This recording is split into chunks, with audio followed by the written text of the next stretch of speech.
নীলোৎপলৰ ফোনটো যেতিয়া তেতিয়া কৰে। নীলোৎপল ক। ভাই তোৰ বাইকখন দেচোন। তই আহিলৈ যাবি। ঠিক আছে মই গৈ আছো দে। দে হ'ব দে।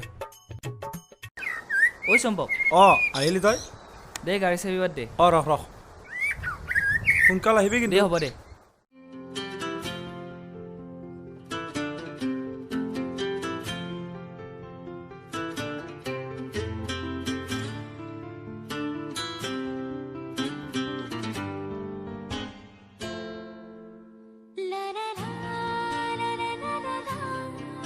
আৰে ইমান দেৰি হ'ল, ক'ত আছা? গৈ আছো দিয়া। সোনকালে আহা।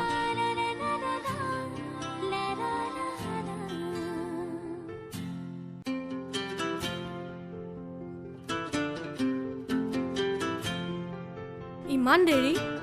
অলপ দেৰি হ'ল, বেয়া নাপাবা। ব'লা।